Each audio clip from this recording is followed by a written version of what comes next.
Oh, thank you, Peter. No problem. Hello, everyone here at the Center for Divine Love. Everyone in here in the building, in the sanctuary, and everyone joining us online. We like to say hello again. Thank you for being here with us. Like Reverend Nia Natumpe said earlier, our theme for the month is prosperity. Prosperity. And we know what we usually think of when we hear that word. We're usually thinking of what? That green cheddar, right? What they say, money, money, money, money. It makes the world go round, that's for sure. But we're going to focus on a different aspect of prosperity today. We are going to, our title for today is Prosperous Perspectives Produce Prosperous Communication. Yeah, because we're going to talk about prosperities and perspective. Yes, I will repeat. Prosperous perspectives produce prosperous communication. And we're going to break that on down because we're going to talk about prosperity from a perspective point of view. Because basically, when we have a progressive type of perspective that we have on things, then that would allow us to communicate better with each other. The Western world, the Western culture, is one of it's just not very harmonious. If you guys can agree with me there, when we talk to each other, it's just a bunch of blaming and shaming and fighting and yelling. I mean, we just cannot seem to hear each other, okay? We can see that from not just in romantic relationships, that's a whole nother subject right there, but even in familial relationships, you guys, with friends, we just, I'm supposed to, y'all let me know. So yeah, we just don't communicate all that well with each other. And I'm gonna decree that the reason why we do that is because we just aren't as familiar with who we actually are. Okay, so let's break that on down. Because like I said, there is prosperity all around us. Like I said, we usually think about it as money, but I feel like I'm wealthy in family, wealthy in community. And I'm saying this because I want you to tap into that part of yourself as well. If you think about it, if you have your moments of feeling like, you feeling down and out, you feel like you don't have much, think about it. Like, you have a lot of community, right? You have a lot of family, you have a lot of friendships, you have a lot of support. And that's, and in all that, you're wealthy in love. So, and you're wealthy in knowledge. So that's a way that you can start to feel just wealthy in general, and that will bring other types of wealth to you as well. What do we say? Seek ye first the kingdom of God, and all riches will be added unto you. Okay? So, as far as prosperous perspectives, it begins with a perception that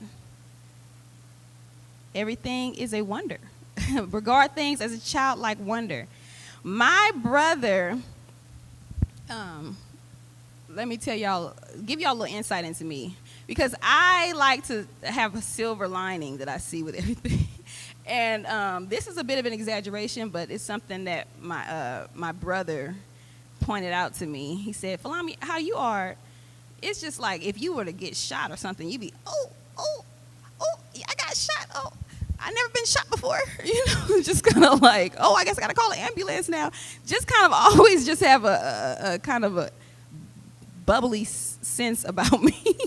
And like I said, that's a bit of an extreme example, but it's interesting when people are able to are able to reflect back to you how you are, because I didn't even understand that I'm like that, or that people perceive me to have this kind of a bubbly, kind of silver lining look about me.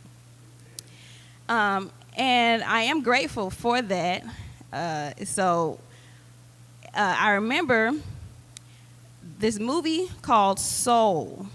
Has anybody seen the movie Soul on Disney?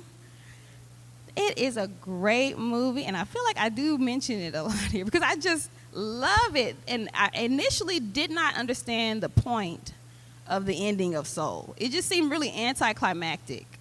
So what happens is he passes away. The protagonist in the movie passes away, and then he gets to come back to Earth and live. And he didn't get his dream fulfilled. He wanted to be this big piano player, but the end of the movie, he just opens up, and sorry, this is a spoiler alert, but you should still watch it. He opens up the door, and he's just living life and just breathing in the air and just looking all around and smiling. And I was just like, what? I mean, I kind of got it. It was cute and sweet, but I was like, what is really happening?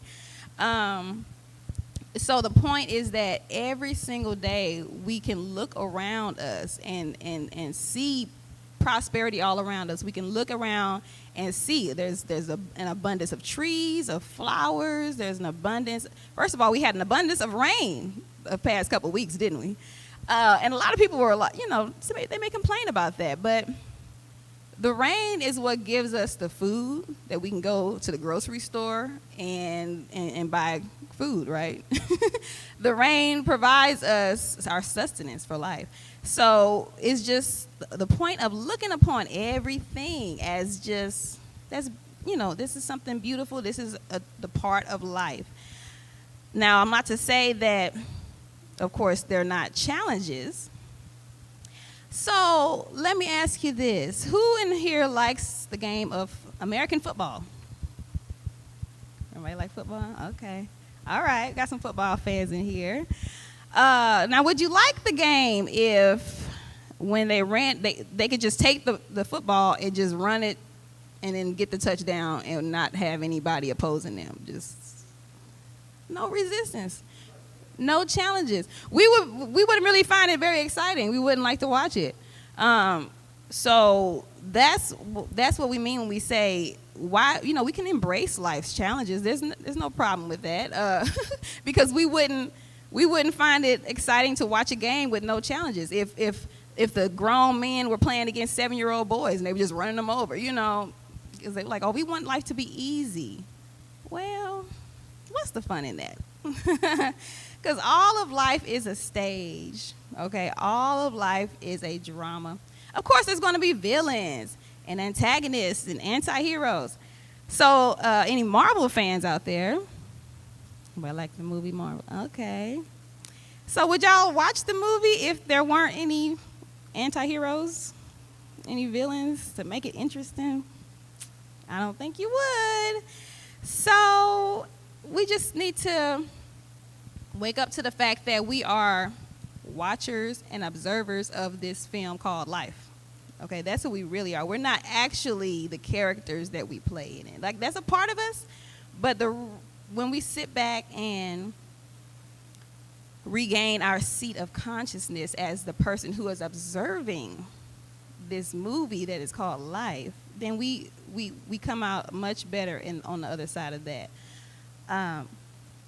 So that is what we mean when we say in that song, we are individualized expressions of God, having an extremely short human experience here on earth.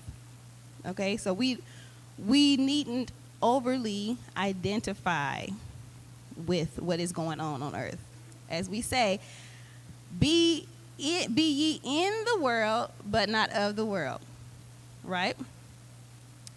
Okay, so another movie that I often reference that I just love is called 9 Days, and I really recommend y'all to watch it because it's just a great depiction of what it is. Because there's a gentleman who's there, and he's watching multiple television screens, which are people's lives, and then people are applying to be sent as souls. They're applying to be sent to Earth to live a human life.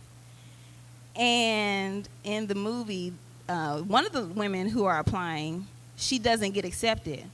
But what she said was she recorded all these beautiful moments in those few days that she had during her application process, and she was fulfilled. And the moral of that story is just enjoy today. Enjoy every single moment. That's how you are prosperous. And when you enjoy, even during challenging times, like, that's going to grow you. That's going to give you a lesson learned. Everybody always says, I'm thankful for where I came from. I'm thankful for what I've been through, because it made me who I am today, right? And let's try to remember that even during present challenging times, right? Because we tend to get a little down on that. We get a little frustrated. We get upset. But if we can remember during those present challenging times how we felt about our past challenging times, we'll be okay. We'll be okay. So I am going to take a moment. So that's us talking about prosperous perspectives. And that's going to lead us into talking about how it leads to prosperous communication. There is a book by a couple. They have Progressive Love Academy, and they came out with a book, Up Level Communication, okay? This book right here, I highly, highly, highly recommend this, because it really gives you a different perspective of how to communicate with, like I said, everybody, your family members, friends. And it is marketed for romantic relationships, because it says the ultimate solution to save relationships and eliminate hurtful, damaging, and meaningless arguments. I recommend it because I actually became certified in teaching the communication framework.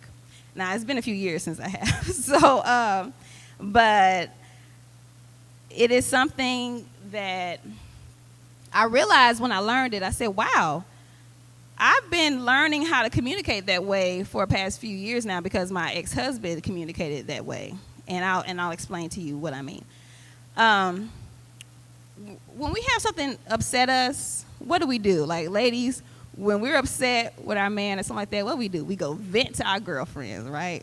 We go vent to our family members, and what we don't really realize is that, because when we vent, we really think we're correct.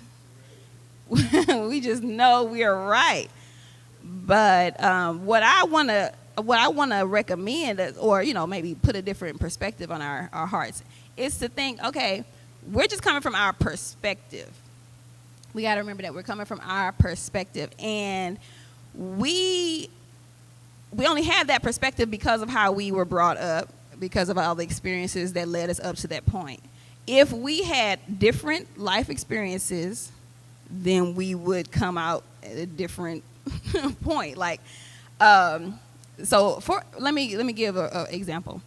There is a dispute that I'm having with a young lady. I can't actually give much detail, but I'm having a kind of a misunderstanding with a woman, and I have to keep reminding myself, hey, if I had lived her exact same life, I would act and think the way she does. That, like I said, that helps me not judge her so much, not be, that, like, there'll still become, like, I'll still get upset or but it helps me have compassion, and it helps me not think, oh, I'm right, because there's not so much right and wrong, because it's just the culmination of your life experiences. That it's just science. It's just that led up to that. That's the reason why I'm the way I am, because of my life experiences. I'm not saying mine are any better than anybody else's. That's what creates, like, fascist dictators when they think that their way is just the way, right? And without giving any credence to the fact that other people have valid experiences and thoughts. That just will help us relate to each other in a more compassionate way.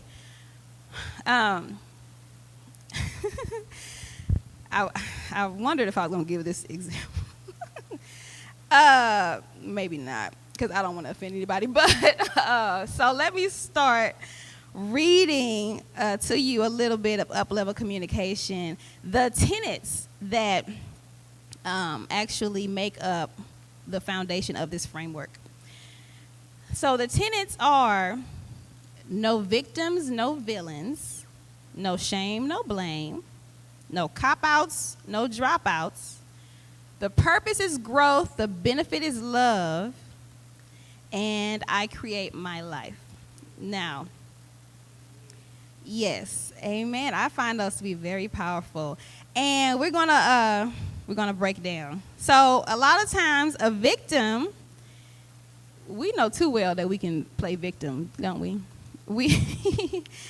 Victims and villains are two sides of the same coin because one cannot exist without another. And what is a victim? A victim is a person who is tricked, duped, harmed, or injured as a result of the intentional action of another person. So now let's stop right there. Intentional. Now that's one thing that we can, take a moment to think. Because when we feel so victimized and we just know, oh, that person did that. That person woke up this morning and decided they were going to hurt my feelings. Like, that's how we act, right? So we have to really come to understand, like, okay, they really were just living their life, doing them, and it just so happened that I got caught in the crossfires. See, you can feel me, B-Time. It just so happened that I got caught in the crossfires. And every time I'm up here, I like to remind us that when we identify with our individualness, that really is just a tiny, tiny, tiny, minuscule, statistically insignificant part of life. And why do I say statistically insignificant? Because me taking up this little space right here, my thoughts and my feelings, they're so small because this earth is so gigantic, and earth fits into the sun 1.3 million times, and the sun is one of 300 billion stars in the Milky Way galaxy, and the Milky Way galaxy is one of 2 trillion galaxies. So if we just expand our mind, like our worldview, to make it the universe view, we can understand, like, oh my God, we are very small. And so we don't have to, when we identify with our, this little small thing, this little person's thoughts and feelings, and we don't take into account that there's just billions of other thoughts and feelings out there interacting at the same time, that's what brings us trouble, is what I'm trying to say. I'm not sure if I'm getting it across, but, sometimes we have to kind of take our mind off of ourselves, just our individual self. So so when we play the victim, that's kind of what we're getting at there. Because like, for example, the girl who I'm having a disagreement with, she swears that I am a villain, like, and that's the thing about the villain delineation, that anybody can assign that to anyone, and it is not objective, it is subjective, and by that I mean it's according to that person's life experiences and that person's perspective, and it's pretty arbitrary. Anybody could say, oh, because you burped after dinner, you're a bad person. That's disrespectful. But in India, that's considered highly respectful if you burp after you eat a meal from somebody, because that means you really enjoyed it. It's just different cultural things, just different perspectives and how we were raised in life. So if we say, we talk about the no shame, no blame tenet, we say in a culture of villains and victims, we always get to play both roles, regardless of how good a person we think we are or how considerate we function toward our neighbors. The role of villain is an assigned one, either by you or those who consider themselves the victims. And like I said, both the villain and victim assignments are completely subjective, meaning if your neighbor believes you playing your music too loud, then you're the villain according to them. What happens when we assign ourselves as the villain because we perceive that we made a mistake or hurt others? Or maybe we have just a side to us that others universally accept as confrontational or bad, and we accept that assessment. So that's when we can enter shame into the picture. When we unintentionally hurt others and they assign us as the villain, we're often conditioned to feel bad about our actions. We shame ourselves. Why did I do that? I should have known better. I'm a failure.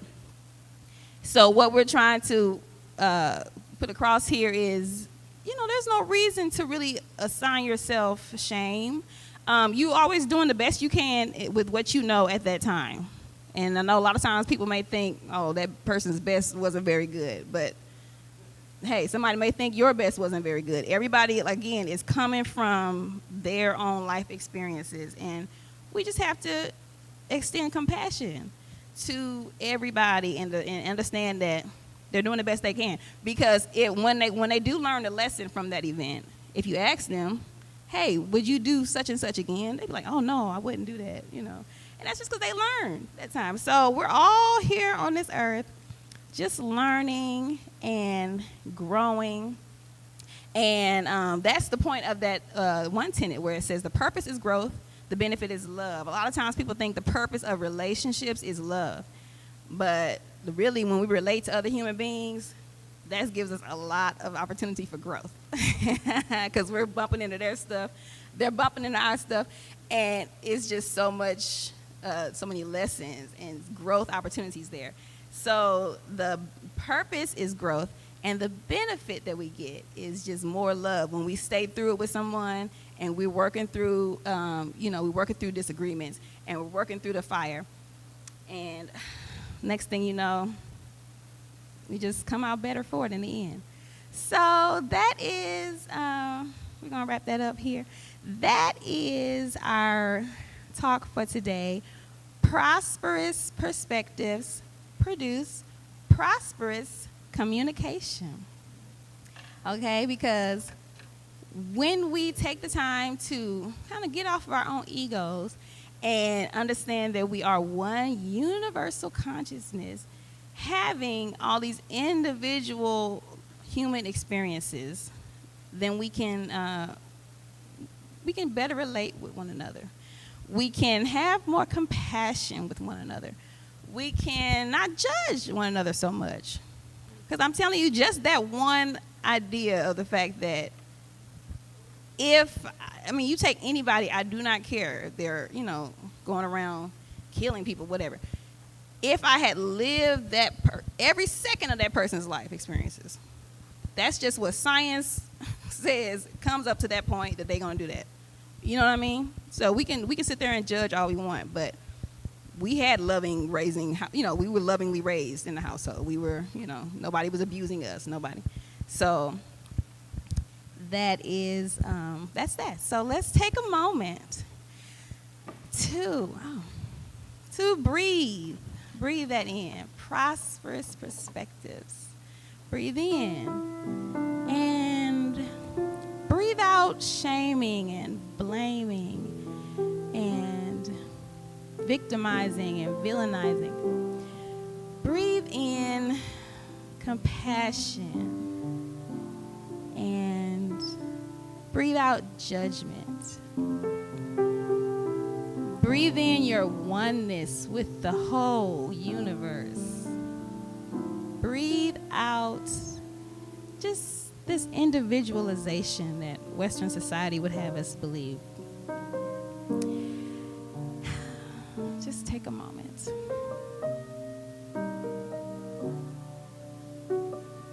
Breathe in, breathe out. All right. Thank you for joining.